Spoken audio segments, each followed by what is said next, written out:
Everyone, thank you so much for being here today. My name is Emily Sprenger. I'm an academic trainer for the Center for Teaching and Learning, and I'm very excited to have today's webinar session, the provision of disability services online. Couple of housekeeping things I want to go over just to remind you that this webinar is being recorded and we will post it in the CTL LibGuides page. So you can search for it there. We recently put some really cool functions on that page where you can search in the FAQ section and it will just populate all of the webinars of that subject area. So for future reference. If you have any questions, please ask those questions in the Q&A. The chat is on. Please remember, if you put something in the chat and you want all of the panelists and the attendees to see it, you need to select all panelists and attendees in the drop-down function. And our panelists have encouraged you to participate in the conversation and ask questions, and they'd like to have an open dialogue with you. So I'm going to go ahead and kick it off over to Dr. Heather Hussey so she can introduce herself and get the presentation started. Awesome. Thanks so much, Emily. I appreciate it. And thank you, everyone who's here today. We're really excited to talk about some of the trends we found in the provision of disability services online. And it's my privilege to be presenting with my colleagues, Jennifer McGuire. She's a student services coordinator for the Prince George County Public Schools in Virginia. She's been in the special education field for the past 15 years in clinical, educational, and administrative capacities, pushing not just for supports and services, but the effectiveness of supports and services. And she has recently begun her doctoral program in educational leadership at William & Mary. I'm very excited for her. Dr. Tara Lehan, many of you know her. She's our Director of Strategic Research here at North Central University, and she frequently engages in investigations surrounding the effectiveness of various educational practices. And I'm Heather Hussey. I'm the Assistant VP of Planning and Institutional Effectiveness here at North Central University, and this topic is certainly one that's near and dear to my heart. I've been a special ed state advocate here in New Hampshire, where I live, for the past 7 years. I serve on a state task force working to improve inclusive education here as well. And I'm a proud mom of a gold medal Special Olympian. So very proud mom moment there. And then recently led a collaborative effort to review our own disability services office here. And was just blown away by the work that our department's doing here. And that really helped spark our interest. Tara was part of that team and dove into the literature there and trying to see, what's going on in the online disability provisions. And there wasn't a lot out there. And so it just kind of sparked us diving into this further. So that's a little bit of the context. And so while the NCU piece did help kind of spark this, our focus is on the larger educational context. So this isn't necessarily about NCU disability services itself, but the larger context there, and not just focusing on NCU. And so we'll be talking a bit about the context in higher ed, and then my colleagues will walk you through the methodology of diving into this further, kind of laying the foundations for what's going on in this area, some of the findings, then we can come together and talk about next steps and have some discussion, hopefully. Excuse me. So starting with the context and looking at the enrollments and the overall need, excuse me, sorry. Focusing exclusively on distance education courses. So not those that are some hybrid model or taking courses online, exclusively in the online world, pulling from the National Center of Education Statistics. And this is pre-COVID, so kind of setting sort of a baseline before things went a little bit crazy for us. You see that there's a little bit over 3.25 million students exclusively in distance education. That's about 16.6% of students. And certainly I think with COVID and everybody getting thrown online, those numbers will spike. But it did make us wonder, what's going on with disability services pre-COVID, and then how did that change in this pandemic world? And some of this is to TBD. It's happening right now, but when everyone was thrown online and trying to triage everything that was going on, what happened with disability services then? And I think you'll see kind of a trend of these questions that we're wondering. And diving into this data a little bit further, focusing specifically on students with disabilities, we see at the undergraduate level, around 19.4% of students identifying as having a disability. That number decreases when we get into graduate education to about 11.9%. And these numbers are lower than CDC data, suggesting that about 26% of adults, or about 1 in 4 adults, have some type of disability. So it really got us wondering why. I mean, certainly, not everybody goes to college, and we certainly support that and encourage that. Not everybody goes on to advanced degrees, but wondering, is there something more there? Is there a reason for this decline in numbers that we see?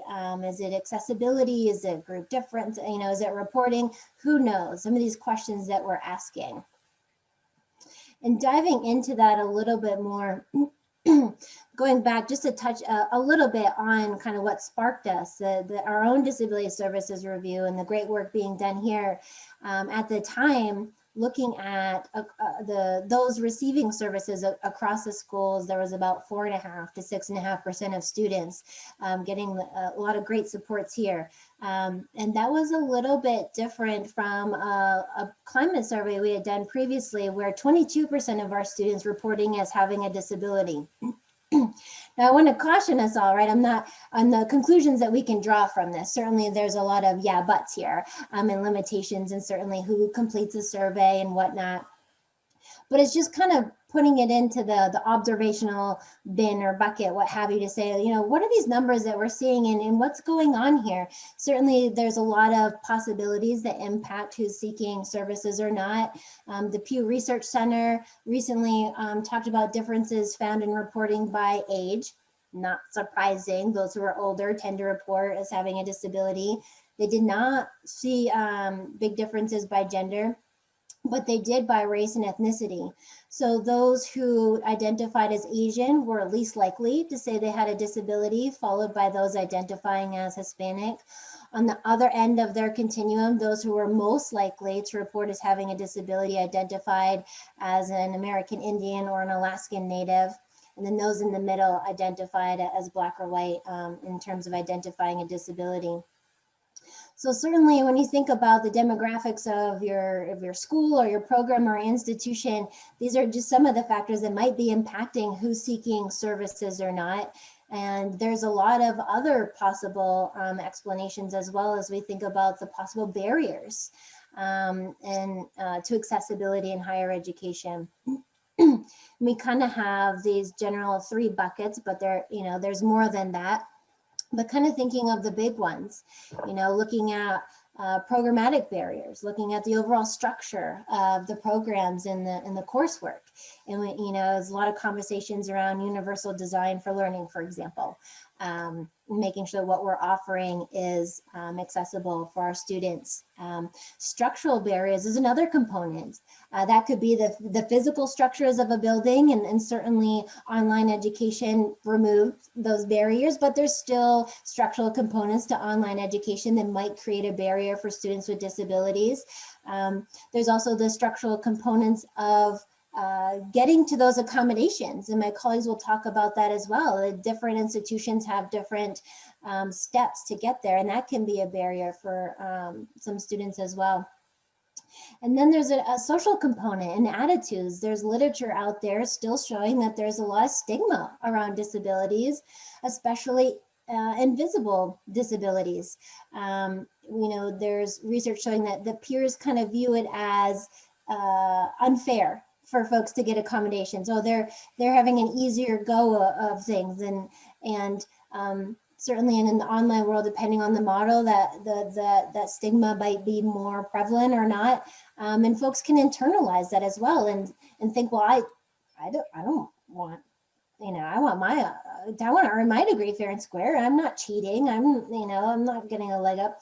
Or you have, depending again, speaking of demographics, your older students who maybe weren't or any age really, but students who weren't identified as having a disability prior might not have that experience. And so now it's almost like an identity piece and a coming out piece, and having to grapple with that and the stigma that comes around with it.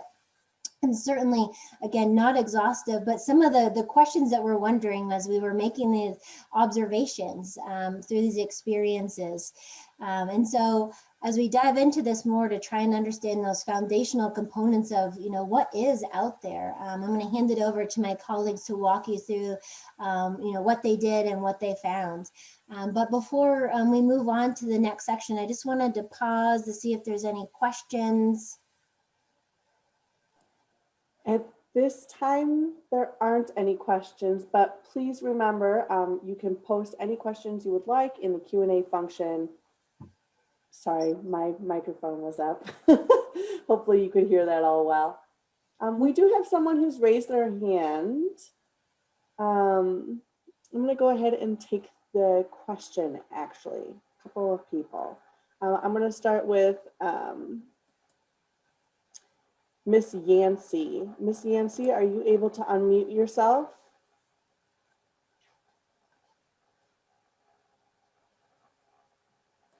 Hopefully. I'm trying. Can you hear me? Yes, we can. Okay. So I'm so excited about this particular talk. I was diagnosed with a disability in 2012. And so in going back to school, I noticed the sort of the stigma around self-identifying and from my professors. And so I'm wondering, have you done research to sort of understand the correlation between like how professors, treat their students? Like I wouldn't necessarily get the direct, discrimination, but I noticed that I would get, if I missed an assignment for an accommodation, that I would be deemed for like little things that weren't necessarily requirements in my assignment turn-in. And so even as a PhD student, I still experience that, not with every teacher, but there have been a couple of teachers that have sort of given that give off that where they don't really understand what that means to have a disability. What does it mean to have accommodations? So I'm just curious to know if you've done research to sort of understand the correlation between how teachers understand and versus how they interact with their students as it relates to disability. Great question. Thank you for bringing that up. I think that relates to some of the literature that we have been looking at around sort of those perceptions and stigma. In terms of faculty perceptions, it was really faculty wanting to be supportive, but needing some more supports on how to best support students. And it sounds like that might be reflective of your experience as well. As we go through the talk, we're also going to talk about some of the next steps, and I think you're coming to them already, thinking about where do we go from here, and how do we know what we're doing is effective, and how can we make sure that we're evaluating that and giving our students the best supports available. Thank So you, great Dr. question. Halsey.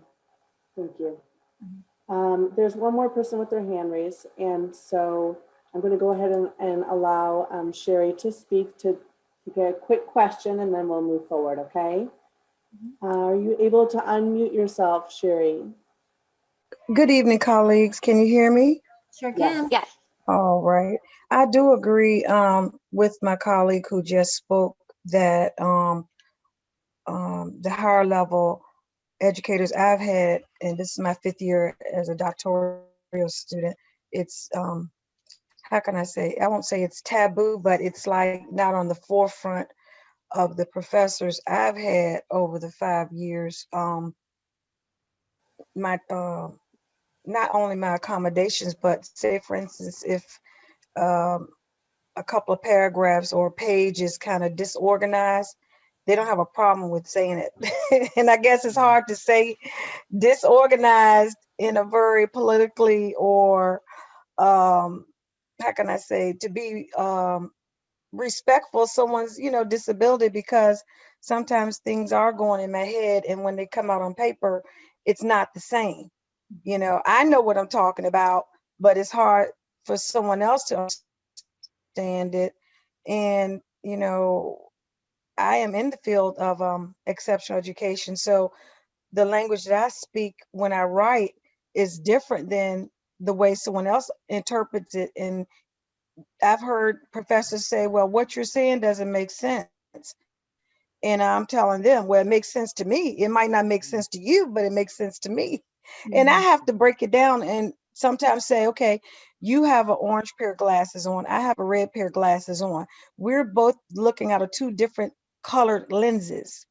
So your lenses are one color, my lenses are another, based on what? Our experiences. So if he hasn't had those experiences, or she hasn't, as a professor, has had those experiences, they aren't going to understand what I'm talking about. So it's been very hard, I believe, with having my disability, to speak in terms where the majority will understand, not just special education people, because that's who I really direct a lot of my conversations around, people with my likeness in education. But when I've spoken to some of the professors over the last 5 years, they're telling me, well, what you're saying doesn't make sense, or that's not right. I'm like, it may not be right if you're looking through those lenses that you have on, but looking through my lenses, it's right.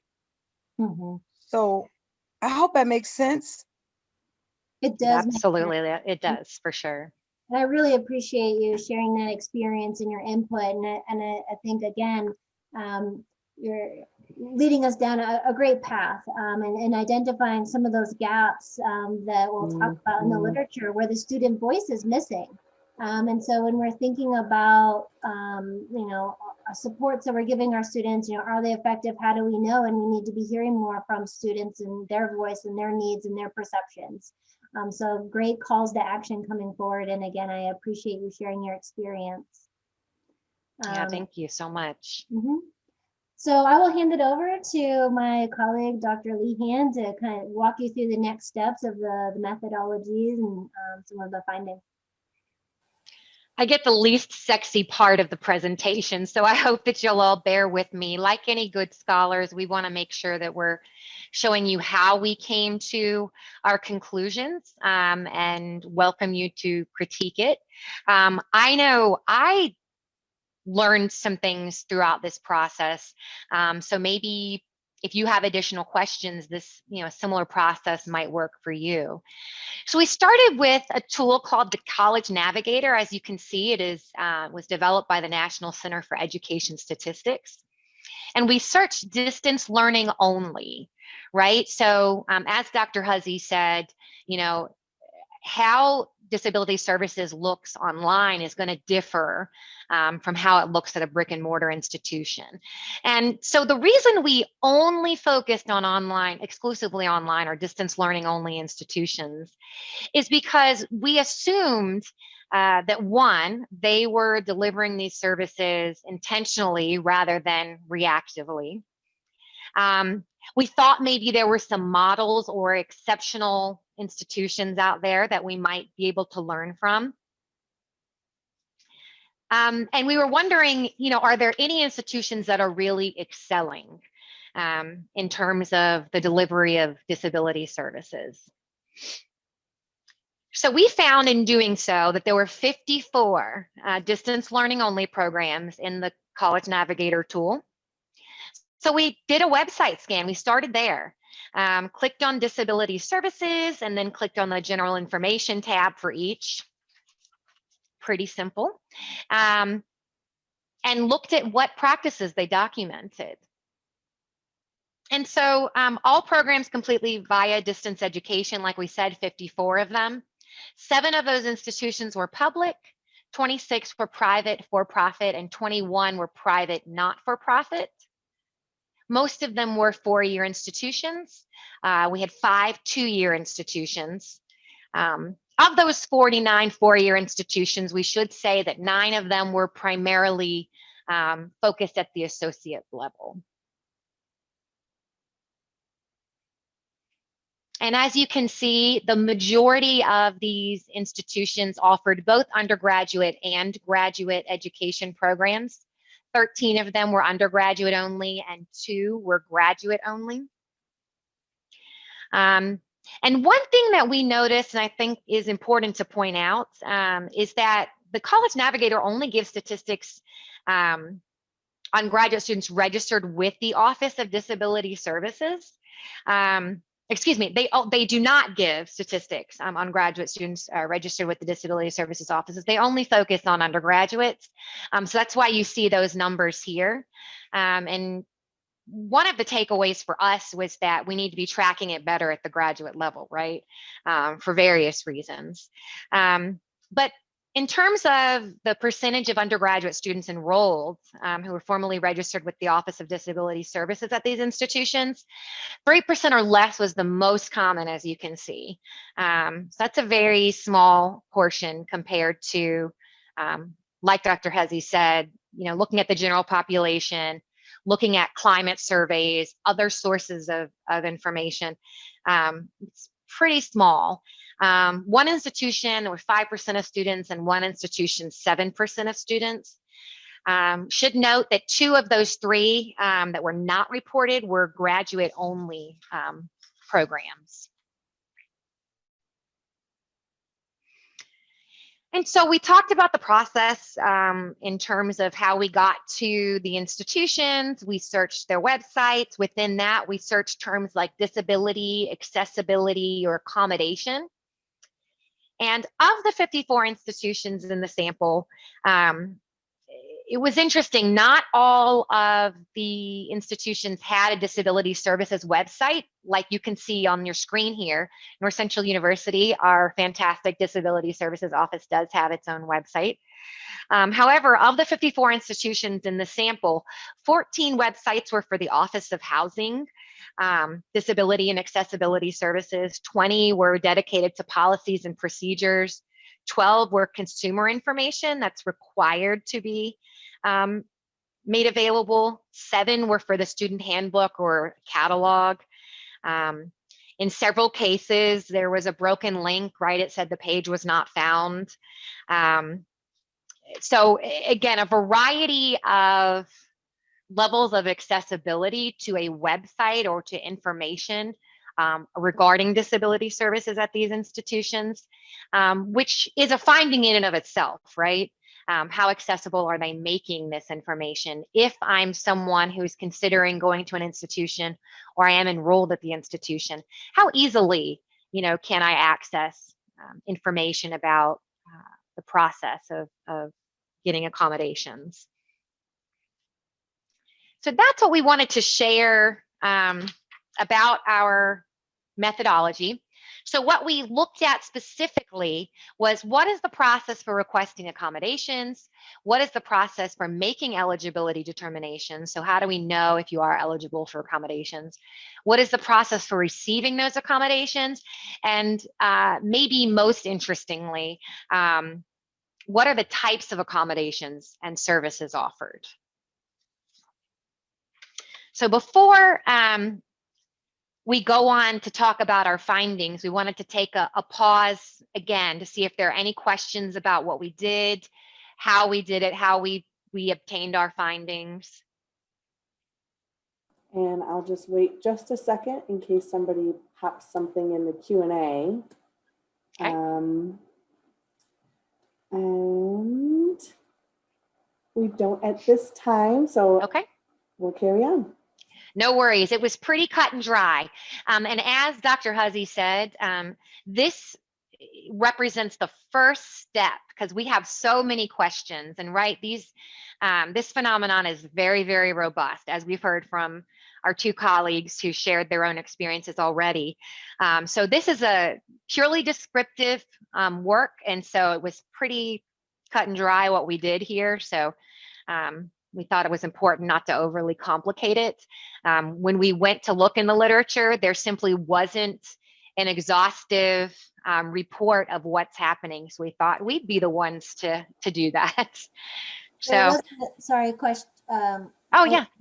Sorry, Emily, we're jumping in. I just saw the question. There was a question. Did you include NCU in your search findings? Yes. So North Central is absolutely one of those institutions that met our inclusion criteria. Thank you for asking. Well, all right. We will move on to the findings then. All right, well, that's me. And before we start the review of what we discovered in our search, I want to give another disclaimer as well, that what we are providing is simply just a summary of our results. It is not an endorsement of preferred practices or recommendations regarding how to request or provide accommodations to students. Those will be next steps that we'll talk about towards the end. But basically, we categorized our findings in 3 different ways. The first one was to look at the processes and timelines for disclosing and making requests. So, of course, the important first step is for a student to decide that they want to disclose and then notify the particular individual that takes those requests. So we wanted to find out, what did that entail, who was informed, and how they move forward with processing that information. The second part was the guidelines around what was required for documentation. So there's a variety of different sources of information that's considered in making eligibility determinations to support needs and services. And then finally, as my colleague, Dr. Lee Hannon indicated, most of our discussion was around the types of accommodations and services provided. So there were a lot of commonalities as far as what was being afforded to students based on those needs. And so before moving forward, I did want to state that when you see our findings, you're going to see some numbers beside each that may not add up to all of the institutions that we included in our search. And that's because we only identified explicitly stated information. We did not make any inferences or otherwise regarding what was or was not done at an institution. We did not follow up with contact or communication with anyone. We looked just exclusively at what was provided on websites and the various sources of information that were reviewed. So Dr. Lehan, if you will go ahead and move forward in the presentation, we'll look at the request process first. And so there were 2 primary methods of making the initial contact or notification with the school. The most common one was an institution-specific form, which had the individual identify what the disability was, provide some information regarding the experience of the disability, and in various other pieces of information. Only 2 required an email, and that was a less formal means of communication and didn't require as much specific information. As far as the individual receiving the request, not surprisingly, the majority involved someone within the Disability Accessibility or Student Services office. Less commonly were college administration, and what was encompassed in that, one institution required contact with the student affairs officer, dean of students. We even had one institution that required contact to the university president. And then in the other category, you'll see there were 11 institutions. 8 just simply did not give the title of a specific person, and 3 others requested contact with the advisor. And so lastly, as far as the timelines for making requests, so this was when the notification took place, as well as when documentation was supplied. Typically, and for the most part, it was between 3 and 4 weeks in advance of when the accommodation was needed. So usually that was at the beginning of a term or upon enrollment. And then again, throughout the students' years, additional follow-ups were needed to be made as well. But this is just for an initial notification. Generally 3 to 4 weeks was required. All right, so as far as documentation, you can see there's a variety of different things that would be considered. The most common practices are listed here as a general rule, and I believe this was alluded to by one of my colleagues earlier. The more hidden the disability, the more documentation generally is required for that. So looking at the most common was some type of medical document from a licensed professional. Some institutions required specific licensed professionals depending on what the disability was. If it was more of a medically oriented condition, then of course they needed a primary care physician, versus if it was a mental condition, mental illness, then that was something that would have been a licensed clinical psychologist or a therapist otherwise. The second one that's listed there, student report and interview, was the next common that was noted. And in some cases, this was sufficient for the institution as far as the documentation was required. There was an interview that occurred between a disability services office representative and the student, where information was obtained about the student's personal experience of disability, which is really crucial because, you know, the experience of disability varies from person to person. There's an intersectionality of a variety of different identities and roles that can impact how that disability manifests for an individual student, as well as past use of accommodations. What has not been effective in providing access. So just an opportunity to obtain a variety of different pieces of information that can give a more comprehensive picture of that individual student's experience. Other pieces or other sources of information that were considered were observation, military record at one institution was listed, and then documentation of performance on standardized assessments. So any accommodations that were received in that context as well.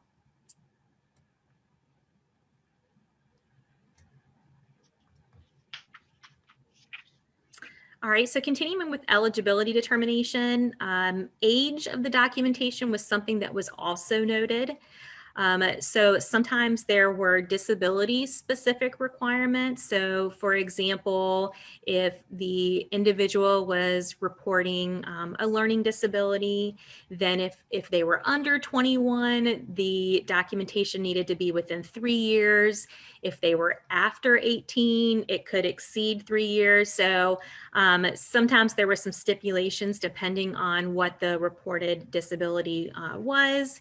But for the majority of the institutions, 11 of them, which you can see there, there's not a lot. There weren't very many institutions that explicitly stated anything regarding age of documentation. But the majority of the ones that did, it was required to be within 3 years. That means that there were 32 institutions in our sample that either had vague references about age of documentation, or it just was not stated at all.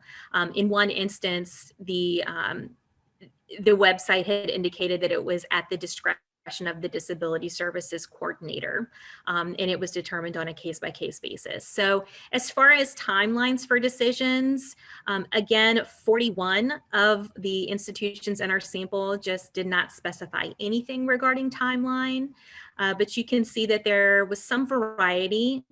7 of the institutions said within 2 weeks. The fewest within that realm was 5 days, which is a relatively quick turnaround in comparison to some of them had indicated within 6 to 8 weeks. And so if you think about how the academic year goes, that may be a full term ahead of others. So there was a lot of variety there. The majority of them were within that 60-day mark though. As far as some things that were on a case-by-case basis, one that was discussed by some institutions were temporary or short-term disabilities. Now, temporary or short-term disabilities are not covered by ADA or Section 504. However, some institutions did indicate consideration of accommodations in these cases, and the way that short-term disabilities are defined are those conditions lasting between 3 to 6 months. So some examples would include broken bones or post-surgery recovery or other short-term medical conditions. The other thing that was considered by a couple of institutions were interim services. And so these are services and supports that are provided in the time frame between the student's disclosure or reporting of disability and acquisition of documentation. So the Disability Services Office determined that there was enough reason to suspect that the student required some supports, and some were put in place. And then the student was required to provide the documentation. And if documentation wasn't provided, then those services were removed.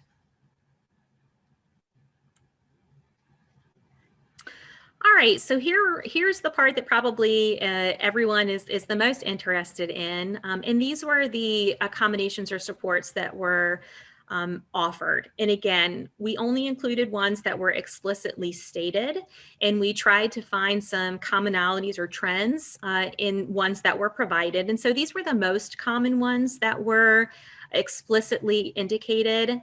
Extended time, which is supported by the literature, is the most prevalently afforded accommodation for students, followed by the alternative text. And then you can see there, I'm not going to read through all of them, but some of them may not be obvious. So I will kind of highlight those.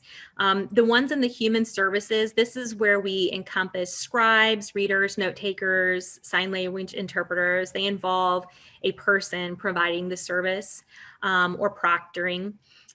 Course substitutions, which in some cases, I did want to point out, some institutions provided it, and other institutions indicated that they considered this to be a fundamental alteration, which under ADA is not a reasonable accommodation. So there were some discrepancies between institutions with regard to what they perceived as reasonable accommodations, which was an interesting finding on our part as well.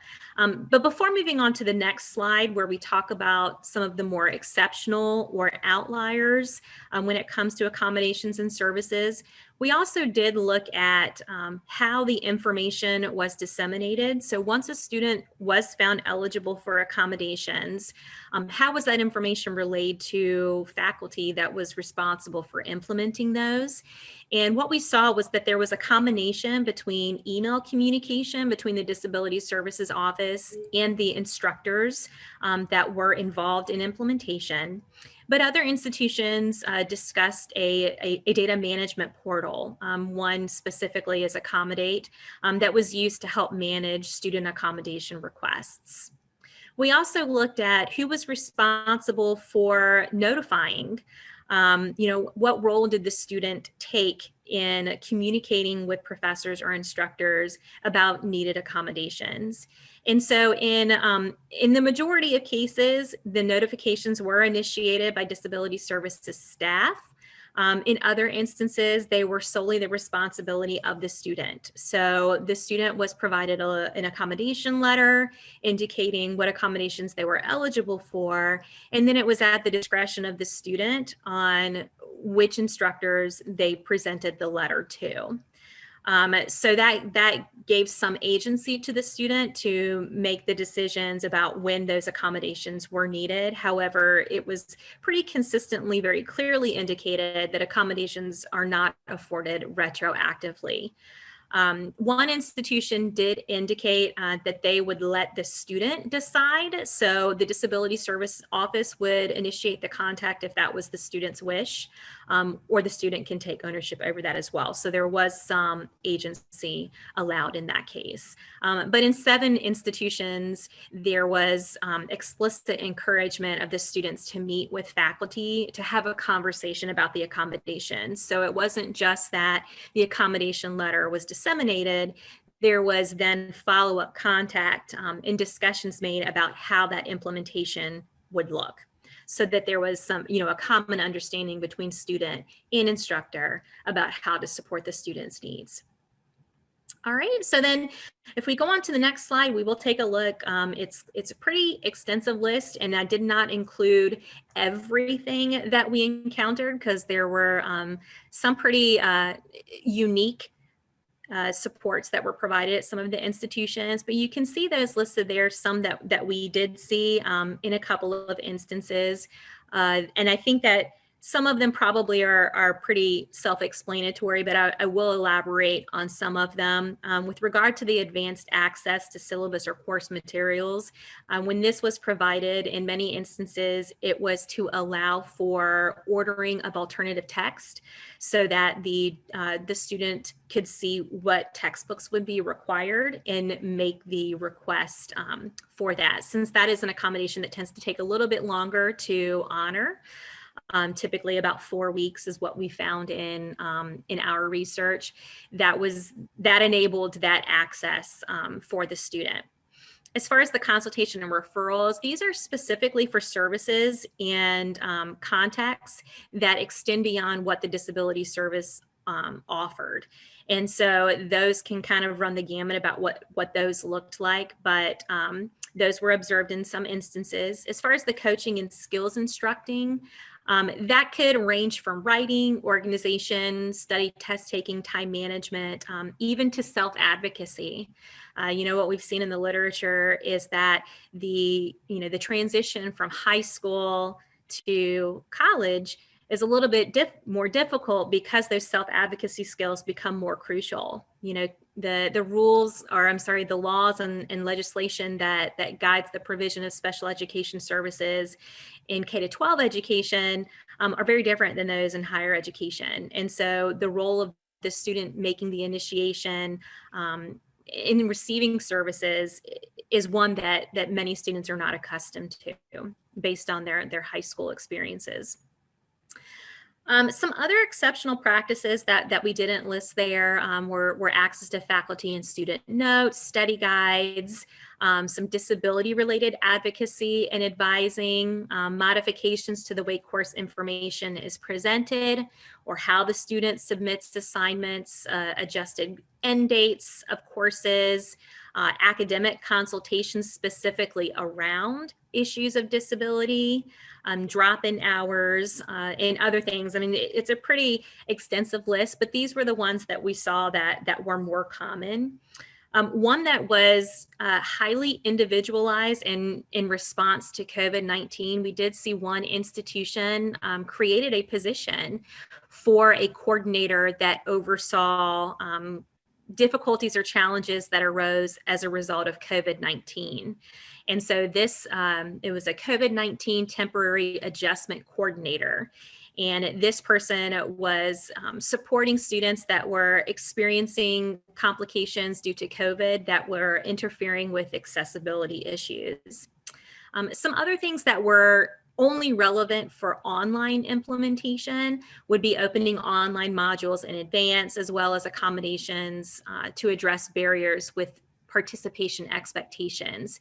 So an example would be, if instruction was provided and participation was required in a Zoom, and the participation was graded on the camera being on.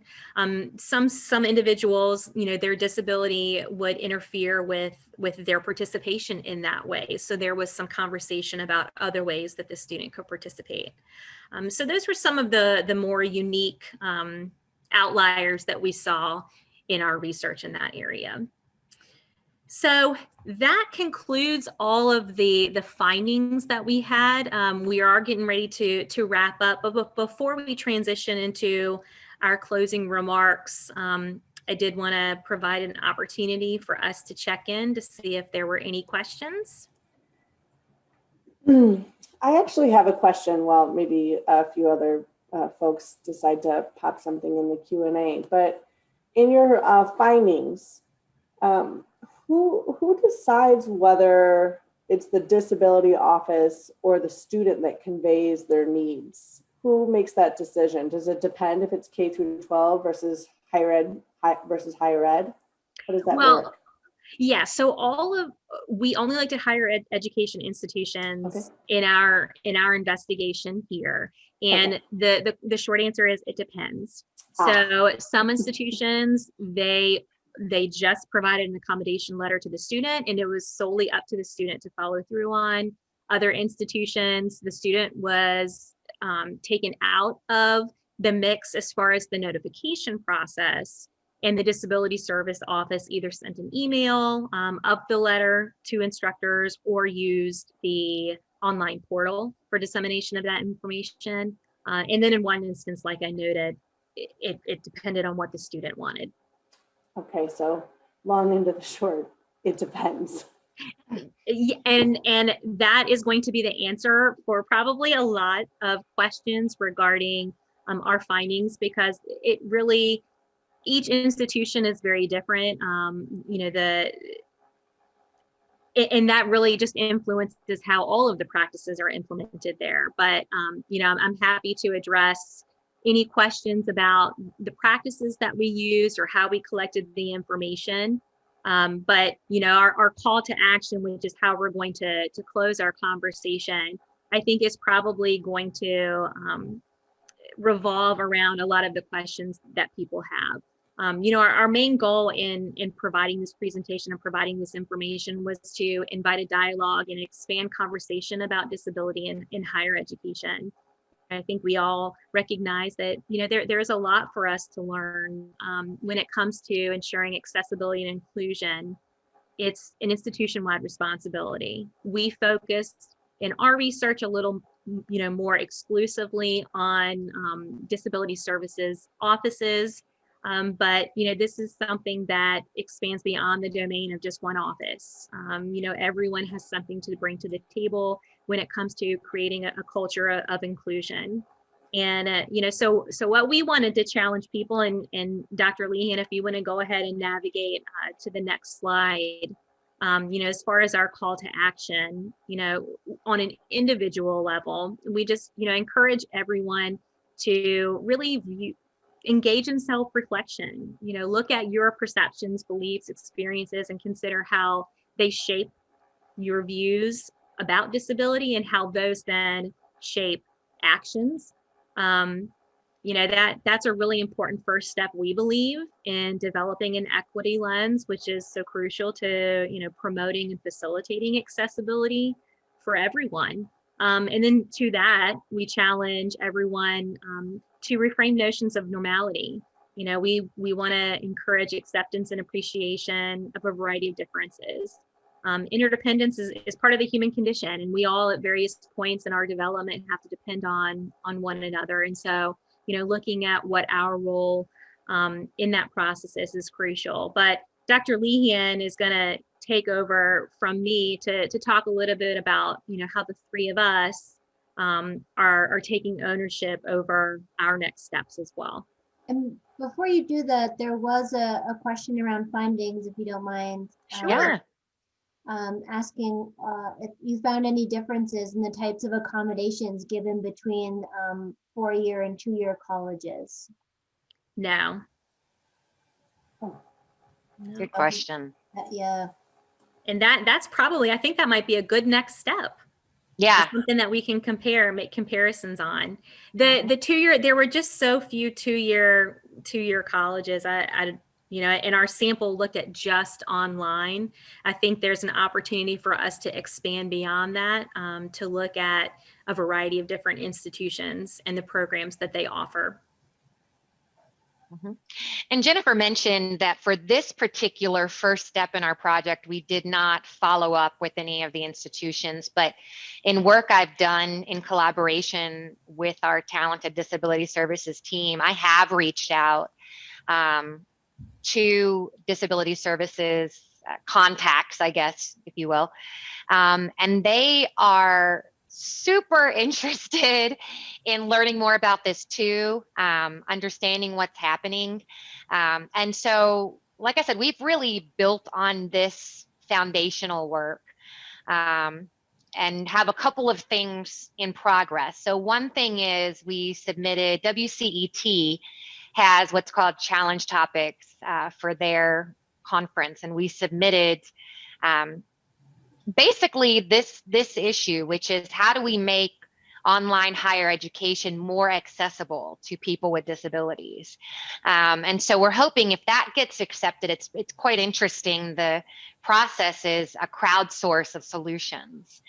So we're looking forward to that and hoping that we're able to engage in that kind of conversation. We also think that the next step is starting to examine what are good practices. Right now we have a list of the practices. How do we know what practices are good practices or ultimately best practices, right? And so we've actually submitted for a grant for the Spencer Foundation to do some work there. We're very excited to say also that we have had a presentation accepted by AHEAD, which is the Association of Higher Education and Disability.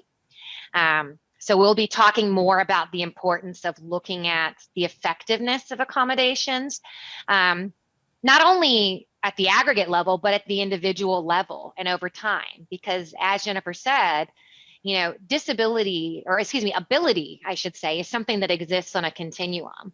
So not only do we have, and our colleague pointed this out, different strengths and growth areas as different individuals, but I, as one person, may experience my disability different over time. So we think it's really important to start, now that we've taken stock of the landscape, you know, what's happening out there. We think the next logical step is to examine, you know, how are we investigating the effectiveness, and how should we? And that is one of the principles of AHEAD, is that we should be looking at effectiveness above and beyond student satisfaction. So we're really excited about those opportunities coming up.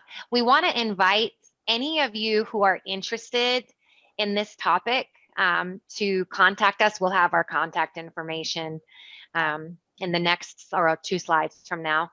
But if you're interested in this topic, either just continuing the conversation, or maybe you know, getting your hands dirty and doing some of this work, there's plenty to go around, and we would love to collaborate with anyone.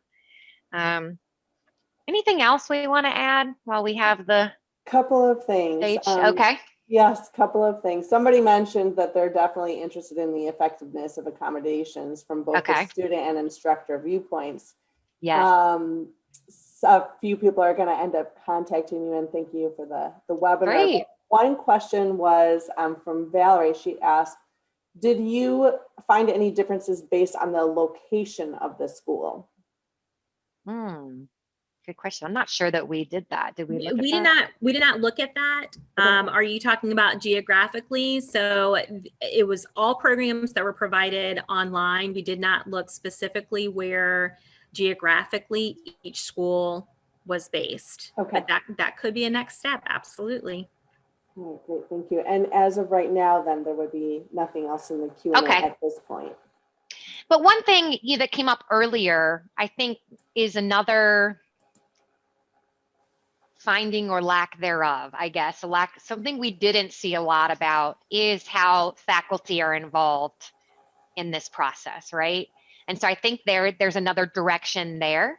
Dr. Huzzy talked about, you know, one of those barriers, right? That in some cases there is the mistaken belief that accommodations are advantages rather than something to make the playing field equal, right? So I think there's another opportunity there in looking at, obviously faculty are very much involved in this, although we didn't see a whole lot of that, you know, discussed. It was mostly the disability services contact and the student. So I think that's an interesting point that's been brought up. Well, and if I could interject, Dr. Lehan, there was a couple of the institutions did talk about a committee that was used in making eligibility determinations that did include faculty. And conversations were held regarding what would make an accommodation unreasonable or change the integrity of the course. And so it definitely is important to include faculty and instructors in that discussion. And so it was definitely something that we found, not in very many of the institutions, but there was at least a conversation around that, and their inclusion and input considered in making determinations. And or providing alternatives. So if it was an accommodation that was requested that did or was deemed to change the integrity, what would be something that would be reasonably effective, that would be more in alignment with what could be implemented. And there was one more question in the Q&A about where you pulled the information from. Were the schools all U.S. schools, or were some of the institutions international institutions? They were all U.S. All schools. US. Okay. The schools included in the College Navigator are all in the United States, and they all receive federal funds. Okay, thank you. Great questions. I'm so thankful for your engagement today, everyone. This was, I think, a really good conversation. And like I said, it's just the start of this conversation. And so we're looking forward to, building on this work, and continuing to ask more and more sophisticated questions. So as promised, we do have references if anybody is interested in these. Emily, you will be posting these slides, right? And so yes, we'll have them available. Yeah, I will absolutely post the webinar in the CTL webinar section, and let me know if there's anything else I can do to help facilitate sharing the references. And wonderful. There's your contact information. Yes. I know some people are like, I'm going to contact you. Please do. Please do. Kind of as an aside, one thing I'm really focused on here at the institution is mentoring students. So if you're a student in particular, definitely reach out to us, but certainly faculty and staff as well. We're looking forward to collaborating, and there's plenty of work to go around. So contact any or all of us, and this will again be posted. But we want to thank you for attending today. This was, like I said, a great conversation, and many more to come. Absolutely. And thanks so much for all the participants. And thank you for our panelists for taking the time to share this information with us. Until the next time. Okay. Thanks, Emily. Thank you, everyone. Bye-bye. Thanks, everyone.